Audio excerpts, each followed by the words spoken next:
Então, obrigada. Bom dia a todos. Meu nome é Roberta, sou colaboradora da Sinfo e também sou professora do DIMAP, juntamente com o GB1 e o IRA. Eu ensino as disciplinas de teste de software na graduação e na pós e atuo nessa mesma área na Superintendência de Informática. Então, vou falar um pouco sobre os desafios do teste de software e sobre o que a gente vem fazendo na Sinfo nessa área. Aí eu queria conhecer um pouco sobre vocês antes. Quem aqui trabalha com desenvolvimento? E quem trabalha na parte de testes da instituição? Alguém? 4. 5. 6. Pronto. Então, vou falar um pouco sobre os desafios dessa área, né? Então, a gente sabe que o teste de software ele é usado pela maioria das empresas de desenvolvimento de software para garantir a qualidade daquele software que é produzido, que é gerado. Porém, a falta de entendimento sobre o que é teste de software por parte dos próprios membros da equipe pode trazer problemas na hora do desenvolvimento e da geração das releases. E aqui eu coloquei um exemplo aí de um diálogo fictício, certo? Um dia antes da release, um desenvolvedor chega para o testador e diz: ei, cara, dá uma passada geral aí no CIGA, porque eu precisei alterar várias coisas. Aí o testador pensa: ok, uma passada geral, eu acho que eu vou levar no mínimo 1 ano. Será que ele está exagerando? O que é que vocês acham? Esse testador é preguiçoso? Quem acha que esse testador está exagerando? Ninguém acha? Vamos ver. Então, vamos supor que a gente quisesse usar testes para garantir que uma função bem simples, que recebe 3 inteiros, que ela não tem nenhum bug, certo? Se eu quisesse realmente garantir, o que é que eu precisaria fazer? Se eu quisesse garantir que essa função não tem bug nenhum. Vocês, desenvolvedores, qual seria a estratégia? E aí? Testar todas as possíveis entradas, se eu quiser realmente garantir que nenhum bug existe aí. Então, aí eu tenho o range dos inteiros, -2 até +2. E o número de entradas possíveis para essa função seria esse. Ou seja, é praticamente inviável testar todas as entradas. Então, imagine agora no contexto dos SIGs. Aí é só uma estimativa do número de casos de uso, há algum tempo atrás, no SIGA, 1858, CIPAC, 1775, SIG-RH, 675, mas esses números já mudaram. Ou seja, só o número de casos de uso. Cada caso de uso tem várias telas, cada caso de uso tem o fluxo principal, os fluxos alternativos. Ou seja, o número de casos de teste vai ser astronômico, tanto para os SIGs quanto para a maioria dos sistemas. Então, como desenvolvedores e como testadores, o que é que a gente vai adotar? Já que a gente não pode testar para todas as entradas, a gente vai sempre selecionar um subconjunto daquelas entradas que vão aumentar minhas chances de encontrar os defeitos. Então, a gente vai testar os valores limites, passando uma data inválida, um campo inválido, um campo nulo, né?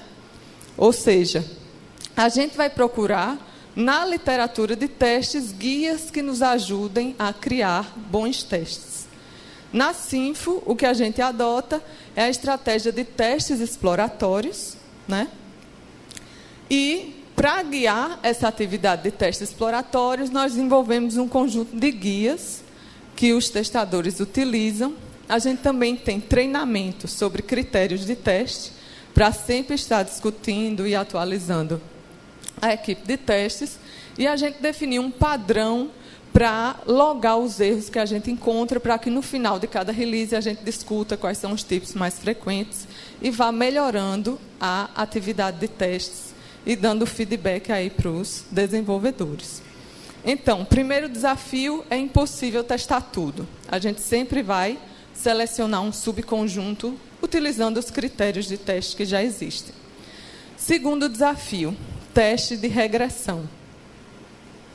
Ou seja, a gente sabe que quando a gente altera um caso de uso, essa alteração ela pode afetar em outros casos de uso que dependem dele. Então, vamos supor que a gente alterou um caso de uso e nessa alteração a gente inclui um bug. Esse bug, nesse caso de uso, ele vai impactar vários casos de uso que dependem daquela tela, né? Então, aqui tem um exemplo de uma tirinha, né, de um desenvolvedor aí correndo atrás de um bug. Ele vai, pega o bug, corrige o bug, e na hora que ele corrige, podem entrar vários outros bugs, né? Várias outras mosquinhas aí entrando para o seu sistema. Isso é fato, isso pode acontecer. Ou seja, não é suficiente a gente realizar testes só daquelas funcionalidades que foram diretamente alteradas e das novas funcionalidades. Por quê? Porque outras partes do sistema podem ser afetadas pela mudança que aconteceu. Então, alguém tem alguma solução para resolver aí esse problema? Se a gente não deve testar só as novas funcionalidades, o que é que eu devo testar então? Teoricamente, todo o sistema quase, né? Ou, pelo menos, os casos de uso diretamente impactados ou indiretamente pelas partes que foram alteradas. Então, para realizar o teste de regressão, já que a gente não tem mão de obra suficiente para, a cada release, retestar tudo que já passou, a gente adota testes automáticos utilizando a ferramenta Selenium. Outra iniciativa foi realizar uma análise da dependência entre os casos de uso. Ou seja, a gente começou a registrar quais casos de uso impactam nos demais casos de uso. Ou seja, só um campo de dependência incluído nos casos de uso. Ok, então, testes automatizados usando a ferramenta Selenium, eles vão tornar esse teste de regressão mais rápidos. Eles vão facilitar também o teste multiplataforma. No caso do Selenium, basta um parâmetro para a gente dizer se quer que o teste execute no Chrome, ou no Firefox, ou no Internet Explorer, né? E aí você reexecuta automaticamente os testes. E a primeira coisa que se pensa quando se pensa em testes é reduzir o custo da atividade de teste, que é uma tarefa extremamente custosa. Porém, a gente tem que tomar muito cuidado quando a gente coloca em mente que o teste automatizado ele vai reduzir o custo, reduzir o cronograma da sua equipe. Ou seja, existe um conjunto de falsas expectativas com relação à automação de testes. Então, primeira falsa expectativa é que vai acontecer uma redução imediata no esforço dedicado aos testes. Outra, uma redução imediata no cronograma dos testes. Testes, ferramentas de teste automatizados são fáceis de usar. É trivial construir um teste automatizado, porque a ferramenta vai fazer tudo por mim, né? É isso que a gente pensa antes de automatizar. Testes são fáceis de manter. E uma única ferramenta, por exemplo, o JUnit ou Selenium, vai conseguir automatizar todo tipo de teste que eu preciso.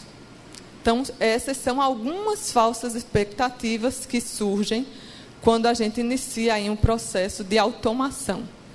Ou seja, primeiro alerta, não espere que a equipe seja mais produtiva a curto prazo quando vocês passarem a adotar JUnit, Selenium ou outras ferramentas do gênero, né? O que a gente tem percebido é que o benefício da automação ele só vai aparecer após a segunda release que você reutilizou aqueles testes automatizados. E quando a gente compara a execução de testes manuais exploratórios, que é o que a maioria da equipe da Sinfo faz, com a criação de testes automatizados, a gente percebeu que construir um teste automatizado leva de 3 a 10 vezes mais tempo do que realizar o teste manual exploratório. Ou seja, é um investimento de tempo que se faz. Além do investimento de tempo para construir esses testes automatizados, vocês têm ideia de alguma outra limitação ou custo associado a esse código de testes?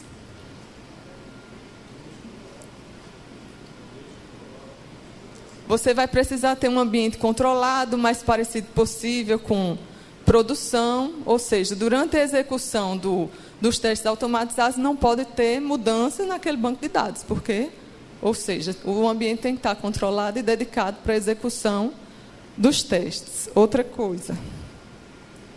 Então, vou mostrar aqui alguns números para que vocês percebam outros problemas que podem surgir aí na automação de testes. Então, hoje, a gente tem 287 classes de testes automatizados para o Selenium e algumas classes utilitárias que foram criadas só para testes, só para apoio aos testes. No SIG-RH, 24 classes de apoio aos testes. Dessas 24, 15 são testes automatizados Selenium. A gente tem classes, por exemplo, que populam um banco com dados de teste, né, para auxiliar na execução dos testes automatizados. E a gente também tem classes aí no SIG-Admin, 42 classes de teste e 3 classes de apoio, gerando dados para os testes do SIG-Admin. Então, esse foi o investimento até hoje, utilizando o Selenium, que é uma ferramenta que gera testes a partir da interface, independente da tecnologia, JSF 1 ou 2. Ela simula um usuário utilizando a aplicação, com cliques, né, nos menus e preenchimento dos campos de texto, simulando realmente um usuário final. E o que foi que a gente percebeu? Que existe um esforço grande para dar manutenção nas classes de teste. E aqui eu vou colocar um exemplo. Em uma das releases que a gente executou, os testes do SIG-A, para o módulo EAD do SIG-A, 57 classes, com vários métodos de teste dentro. Passaram 27 métodos de teste não foram executados e 23 falharam.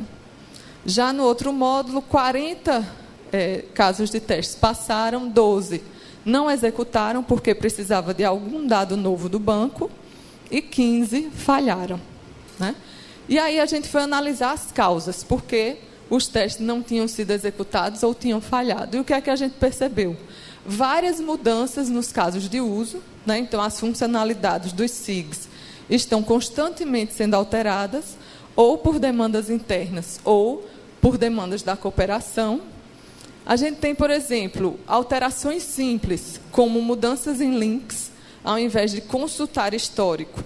Foi alterado para emitir histórico, e como o teste do Selenium, ele é bem amarrado na interface. Se aquele texto mudar, o teste vai quebrar. A gente também detectou alguns erros na implementação do teste, porque o teste automatizado também é um programa e também está suscetível a bugs. Então, a gente também percebeu problemas nos próprios testes, né, na medida que a gente foi executando.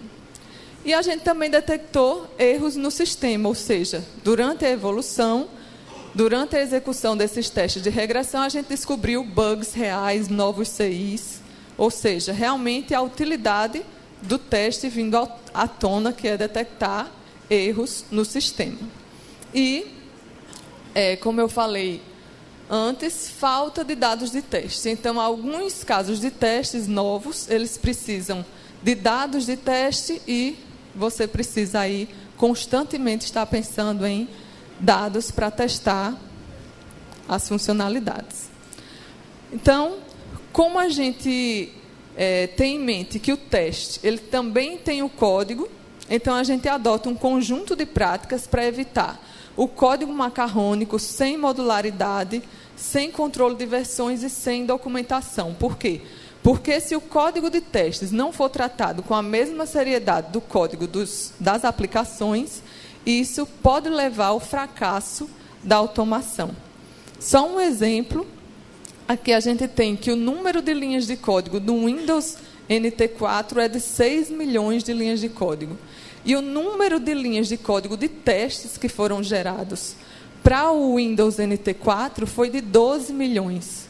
Por quê? Porque os testes eles vão precisar testar várias condições, fluxo principal, fluxo alternativo, vários tipos de dados. Então, muitas vezes, o número de linhas de código de teste ele vai poder superar o número de linhas da própria aplicação. Então, cuidados com a automação. O código de teste ele precisa ser mantido, assim como o código dos sistemas. Então, uma equipe de testes ou de desenvolvimento que pense em incorporar testes automatizados, ele tem que se planejar e incorporar o custo não só da criação, mas da manutenção nesse código de teste. Executar os testes com frequência. Então, hoje a gente executa a cada release os testes automatizados e um ponto-chave é que eles não vão substituir os testes manuais. Então, testes de usabilidade que avaliam características de interface, né, não vão poder ser automatizados, ou seja, a gente ainda vai precisar de testes exploratórios manuais. Então, terceiro desafio, testes ao longo do processo de desenvolvimento. Então, o que a gente tem que ter em mente é que teste não é cobertura do bolo. O que é que isso quer dizer? Que teste não é uma coisa para você pensar só no final, depois que você cozinhou o seu bolo com sal. Não tem cobertura que faça esse bolo ficar gostoso, se você errar nos ingredientes, né? Então, a ideia é que testes, ele seja pensado desde o início do desenvolvimento. Então, ali a gente tem um exemplo onde não adianta testar. Chegou ali naquela fase, erro de projeto, já era, né? Então, o que é que a gente está fazendo na CIVA? A própria equipe de desenvolvimento, ela vem pensando em adotar estratégias, utilizando o JUnit, como o Jadson falou, não na camada JSF, mas nas camadas inferiores, que é o que dá para a gente testar sem precisar de grandes refatorações, né? Então, como é que a gente enfrenta esse desafio? É considerando a qualidade, não só um compromisso daquela equipe de 4 testadores, que vai ter 2 semanas para testar tudo, mas considerando um compromisso de toda a equipe, incluindo a equipe de desenvolvimento, né, que é até uma prática que é descrita nesse livro aí, como testamos software na Google. Ou seja, cada desenvolvedor da Google, ele se considera também um testador. Ele não delega a responsabilidade para uma equipe que vai procurar os bugs no código dele. Então, aqui a gente tem um modelo V com as atividades de teste acontecendo em paralelo às atividades de desenvolvimento. Então, hoje, a equipe de testes trabalha com testes de aceitação e sistema, utilizando as especificações de requisitos, e a equipe de desenvolvimento ela vai passar a utilizar testes de unidade e testes de integração, usando o JUnit. Hoje, as ferramentas que a equipe de testes usa é o JMeter para testes de desempenho e o Selenium para automação de testes, mas a grande maioria dos testes ainda é exploratório, manuais. Então, por mais que a gente teste, a gente sabe, existe essa frase famosa aí dos testes, é que teste, ele não pode mostrar, ele pode mostrar a presença de falhas, mas nunca a ausência de falhas. Por quê? Porque é impossível testar tudo. Ou seja, a gente pode fazer um paralelo com testar à procura de defeitos é como procurar agulhas num palheiro. Ou seja, a gente vai definir uma estratégia para aumentar as chances de encontrar essas agulhas. Mas o fato da gente encontrar uma agulha não garante que não existem outras agulhas naquele palheiro. Certo? Então, é uma eterna busca por bugs, mas a gente não tem como garantir que o software estará livre de bugs, né? Mas, adotando estratégias, a gente pode reduzir essas chances. Então, a gente sabe que bugs vão escapar e quem escuta esses bugs é a equipe de suporte, né, das instituições. Ou seja, ela vai receber chamados de erros, de dúvidas, de CIs, E, nesse nosso processo de controle de qualidade, a equipe de suporte também faz parte, repassando todo o feedback que eles recebem dos usuários. Então, o que é que a gente tem feito? Assim que um chamado é aberto, ele é classificado pelo tipo, se é CI, Web, Interface, né? E isso faz com que a gente discuta, de tempos em tempos, os tipos de bugs que estão sendo mais reportados para identificar algum problema na fase de testes, algum problema no desenvolvimento, muitos bugs de interface escaparam, e aí a gente vai melhorando o processo de testes e de desenvolvimento. Então, algumas atividades realizadas em 2014 foi a automação de testes, basicamente a migração do Selenium RC Remote Control, que é a versão 1 da Selenium, para o WebDriver, já que a versão 1 não tem mais suporte, manutenção de casos de teste e criação de novos casos de teste. Então, recentemente, a equipe de desenvolvimento, junto com a equipe de testes, criou vários testes de desempenho usando o JMeter para avaliar, por exemplo, se o SIG eleição, quantos usuários ele suporta ao mesmo tempo, né? Iniciativa também da equipe de desenvolvimento, usando o JUnit e PowerMock para testar processadores, né, que Johnny, Jadson vem trabalhando. A gente também fez um estudo, que foi uma análise das principais causas de CI, que é aquela famosa tela de comportamento inesperado. Então, o que é que está causando esses CIs? E a gente percebeu que alguns CIs eram causados por bibliotecas que a gente usava, que lançavam exceções runtime não documentadas no Javadoc. Ou seja, era impossível descobrir que algum dia aquela exceção seria lançada. Então, isso estimulou a construção de uma ferramenta que ela analisa o bytecode de bibliotecas e ela já lista todas as exceções que aquela biblioteca pode gerar. Ou seja, a gente não vai confiar só no Javadoc daquela biblioteca, mas sim na análise do bytecode. A gente também construiu guias de desenvolvimento para auxiliar o desenvolvedor na hora que ele se depara com exceção. Então, quando você é um desenvolvedor Java, muitas vezes você se depara lá com uma exception lançada por alguma camada. Então, você tem que relançar essa exceção, você tem que colocar um try-catch e logar. Então, a gente construiu um guia para auxiliar os desenvolvedores. Esse guia ainda está em fase de conclusão, né, pela equipe de testes, para a gente repassar para a equipe de desenvolvimento. Então, atividades planejadas é o contínuo treinamento em teste de software nas residências, que a Sinfo vem organizando, continuar as atividades de manutenção dos casos de teste Selenium, ferramentas de a gente tem um aluno de mestrado que também é funcionário da Sinfo, que a proposta dele é construir testes selênios de forma semiautomática, a partir da especificação do caso de uso.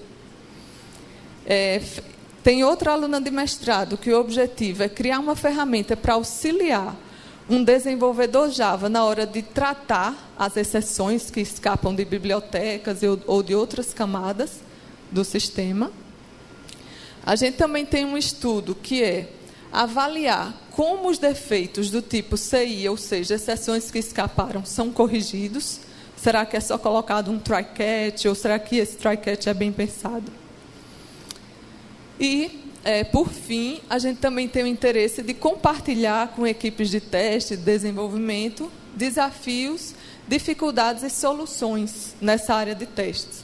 Eu acho que a UF de Sergipe, ela utilizava muito a TestLink, que era uma ferramenta para gerência de casos de testes manuais. Então, esse tipo de feedback, de encontro, é um interesse da gente também.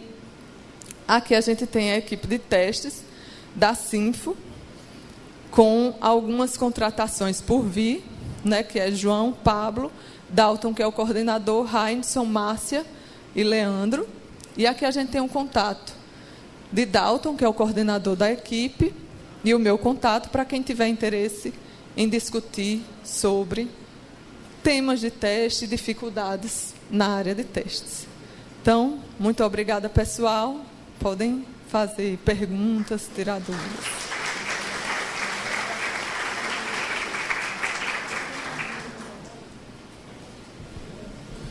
Bom dia, meu nome é Vitor, eu sou da Universidade Federal do Sul, Sudeste do Pará.